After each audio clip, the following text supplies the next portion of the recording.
Highway microbus শ্রমিক ইউনিয়নের নবনির্বাচিত সদস্যদের জন্য শপথ অনুষ্ঠানে আমি পিতা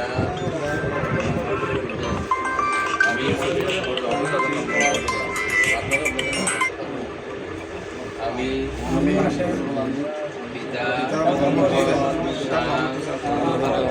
কক্সবাজার জেলা হাইওয়ে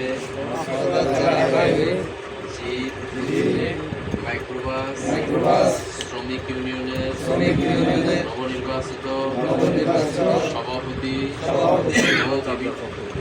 ও বিভিন্ন গুরুত্বপূর্ণ পদে দায়িত্বপ্রাপ্ত হইয়া মহান আল্লাহ তাআলার কাছে শপথ বা প্রতিজ্ঞা করিতেছি যে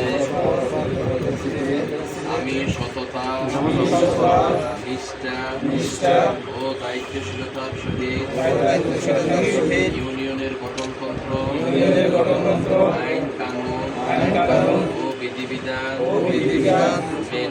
মেনে আমার উপর অর্পিত দায়িত্ব পালন করিব। আমি শ্রমিকদের ন্যায্য অধিকার কল্যাণ ও স্বার্থ রক্ষায় সর্বদা সচেষ্ট থাকিব।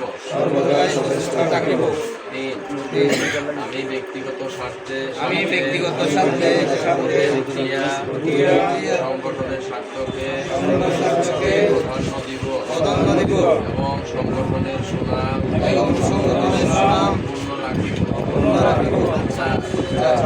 আমি শ্রমিক ইউনিয়নের অর্থ সম্পদ ও নথিপত্রে যথাযথ সংরক্ষণ সঠিক ব্যবহারে সচেতন থাকিব। 5 আমি সংগঠনের ভেতরে শৃঙ্খলা সৌহার্দ্য ও ভ্রাতৃত্ববোধ বজায় রাখিবার জন্য আন্তরিকভাবে কাজ করিব। 6 আমি কোনো প্রকার দুর্নীতি অনিয়ম চাঁদাবাজি কিংবা সংগঠনের ভাবমূর্তি এমন কর্মকাণ্ডে জড়িত থাকিব না। আমি শ্রমিক ইউনিয়নের